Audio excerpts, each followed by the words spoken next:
So this is where the chicken's vent is. There is so much that happens here. It's where the eggs come out. It's where the poop comes out. It's where all the reproductive magic happens. Isn't that right, Zorro? So there is a lot of things that you can learn about the state of your chicken's vent when it comes to chicken health. And sometimes when a chicken has a poopy butt, that can be a sign of certain things, but I can tell you it's probably not what you're thinking. So let's get started.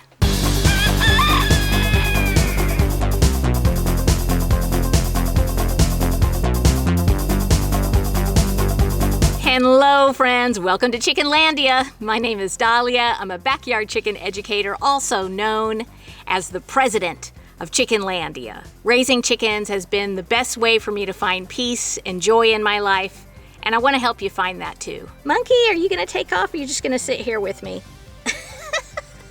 Monkey was sick for several weeks, but I think we got her in a good place, which is very important to me because I love Monkey. I love you very much. All right, I'm gonna put you down. So I wanna keep this part of the video really quick because I know some of you guys are like, can you just get to it?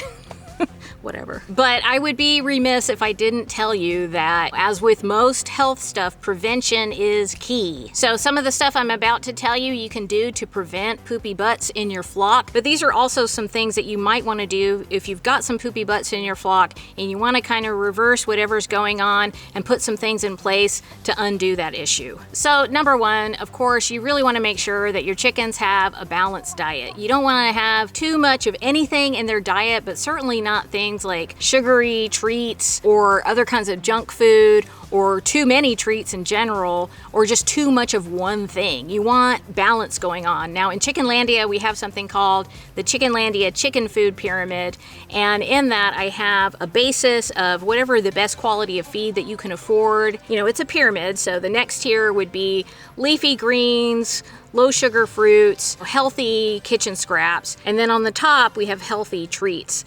And that would be things like healthy proteins like grubs, mealworms, maybe some shrimp tails, some scrambled eggs, and then also some fruits that have a little bit more sugar in them, like grapes. I do have a video that goes into more detail about the Chickenlandia Chicken Food Pyramid. I will leave that in the description for you. You could also consider adding some supplementation into your chicken's diet to help keep their digestion healthy. In Chickenlandia, we have something called the Fowl-tastic 4, and that is apple cider vinegar, oregano, thyme, and garlic. And these are 4 supplements that are really good for your chickens. They're all very good for digestion. They're good for overall resilience, and all of them can help to maintain balance in your chicken's digestive tract, because you don't want anything taking over, especially not something like fungus, which we're going to talk about in a few minutes. I also have a video that goes into the Fowl-tastic 4. I'll leave that in the description for you. A really good thing that you can do to support your chicken's digestion is to make sure that they have some probiotics, some good bacteria in their diet. And my favorite way to do that is to ferment their feed. I learned about fermenting chicken feed ages ago. It was when I had my very first flock. I was feeding them Scratch and Peck Feeds, who I've been working with for many, many years, even before I had this channel. I love Scratch and Peck. They are a local company to me, and I've just have this long relationship with them. They have a lot of educational stuff on their website, and ages ago, that's how I learned how to ferment feed, was from their website, and it's super simple. I honestly think it's one of the best things that I ever learned when it came to chicken keeping, because not only does it help them to digest their food better and to absorb the nutrients in their food better, it also expands the volume of the feed while making it more nutritionally dense. So you end up saving money, which is always good. So I do highly recommend fermenting your chicken's feed to get more probiotics into them, to get more nutrients into them in general. I really feel like the mash that Scratch and Peck has ferments the best out of all the feeds, but you can ferment crumble, you can ferment pellet feed. You just want to start out small and kind of go from there so that you're not wasting a lot of feed while you're learning the process. But I promise you, it is so easy. And of course, I have a video for everything. I really do. I mean, I do. I have so many videos. But I have a video that shows how simple fermenting feed is. I'm going to leave that for you in the description.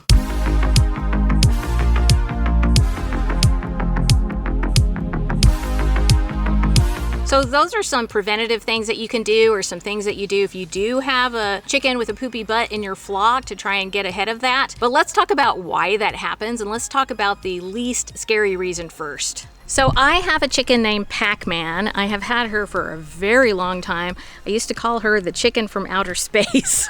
And in fact, I made a super cringy video about her ages ago when my channel was like, you know, just a few weeks old. I think she's about 8, because I think I've had this channel like 7 or 8 years. And she, for the last year, has had a very poopy butt, and it has been driving me nuts. I have to wash her every once in a while just to make sure that it doesn't develop anything. Like, they can get irritated around the vent, obviously, from having poop around their butt, and they can also get something called fly strike, which you do not want. That is a very serious condition that involves maggots, and we're not even gonna go there, okay? Just make sure you clean up those poopy butts if you do have them. I am looking for Pac-Man, and I am not finding her. Oh, there she is. So literally right now, Pac-Man has a gross poopy butt. I have been ruling everything out. She seems very healthy. She's still laying. She is older, and this seemed to happen after her molt last year. So what I have ultimately come up with is that, you know, some chickens, they just are gonna have a poopy butt, and they're just gonna need that maintenance. And I think the reason why they develop that is because of the growth of the feathers around their vent. It just has something to do with how they grow, the direction that they grow, and it's trapping poop. And that's what I have realized is going on with Pac-Man. It's a real pain, but like I said, all I really have to do is stay on top of it. Today I'm gonna have to rinse her off just to make sure that it doesn't develop into anything that's actually serious. There she is.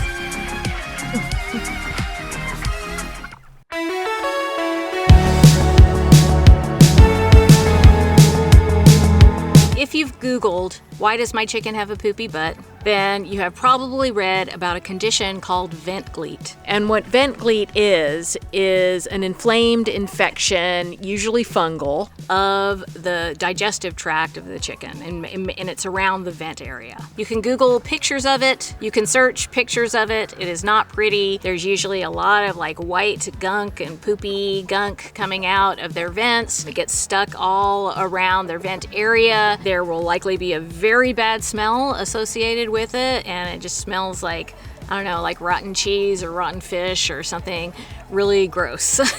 Sometimes that fungal infection can be systemic, so it can actually be in their beak, so it would be thrush inside their mouth. It can be in their crop, which would be sauerkraut. Those are the things that you kind of want to look out for if you are noticing that they have a very poopy butt and there's a real putrid smell coming from it. And I'm talking about, this is not like a regular poop smell. It's a specific yeasty, rotten smell. So if you have a chicken with a poopy butt, regardless of whether or not it's vent gleet or something else, the first thing you're going to want to do is separate that chicken from the flock and really clean off her vent area if she seems like she's well enough to be able to handle that experience. Because especially if it's yeasty, then it's going to be very irritated. So if you put her in a nice warm Epsom salt bath and clean all of that off of her, she's going to get a lot of relief from that. And you just don't want that sitting around her vent. It's just going to make conditions worse. So if she can handle it, clean it off quickly. Once you clean off your chicken, you might consider slathering something nice and soothing on it. You can use something like a colloidal silver gel or a homeopathic calendula gel. Those both have antifungal properties, and that should help to kind of soothe the area and hopefully also kind of kill off some of that fungus if she does have vent gleet going on. If you suspect that it is vent gleet, then you really want to be mindful about her diet during that time. You don't want to give her anything sugary. I wouldn't give her any bread during that time. Just focus on some simple things like some scrambled eggs. Some whole milk yogurt would be really good for her because it has probiotics. I probably would start out with some low carbohydrate foods like the eggs or something like whole milk yogurt for a couple of days, and then you can give them their feed, but I would ferment it if you can. Some folks will recommend using a product called Monostat 7, which is an antifungal that is over the counter for human use. And you know, if you want to do something like that, there is no shortage of information on how to do it all over the internet. I'm really hesitant to recommend that without a proper diagnosis from a vet, and that really just comes from me being a more natural-minded person. I don't want to use something conventional if I don't know exactly what is going on. And a lot of times, vent gleet is just a symptom of a more systemic issue that is going on. It really represents an imbalance that is happening with your chicken. So I think it would be better to focus on bringing balance back. Now, of course, if you have a super sick chicken and you're just like doing a Hail Mary, then you do what you gotta do. But if she's doing relatively well, I would start with the natural products first and see if she can bring her body back into balance, and hopefully that will take care of the issue.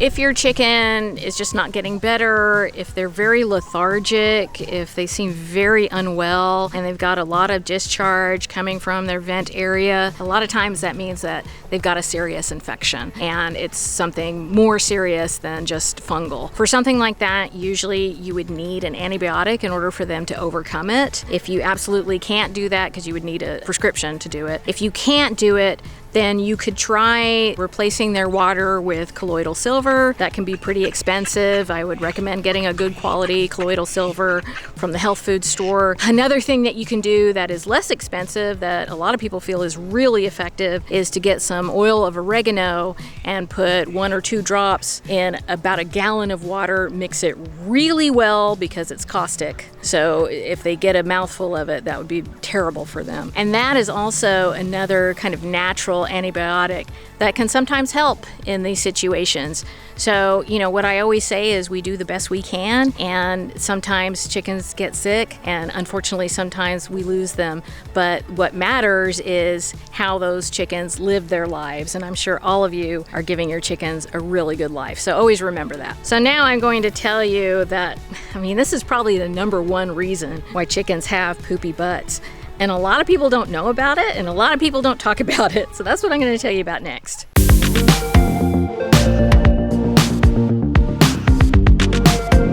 If your chicken has dry poop stuck to their butt, if you look at the feathers and it looks like there's a lot of dirt collected around the feather shaft, and especially if they're laying eggs that are streaked with blood and they have some irritation around the vent, I am so sorry to tell you this, but you gotta check your chicken for mites, because that's probably what's going on. So there may be other species that do this, but the ones that you see the most in the United States are called northern fowl mites, and they are awful.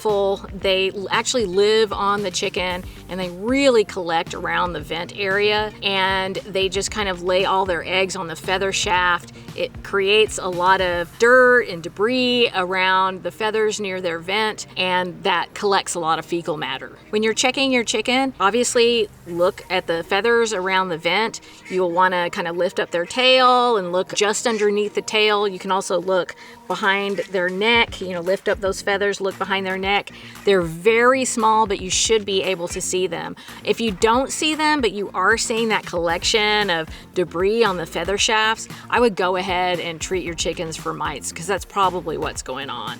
If you do find out that it is mites, do not panic. You can totally do this. I promise. I've done it so many times, more times than I care to admit. And I do have a video all about how you can handle external parasites in your flock. And guess what?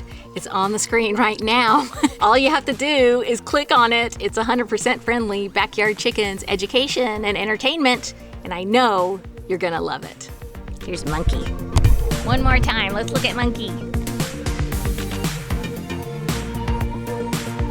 You're the cutest.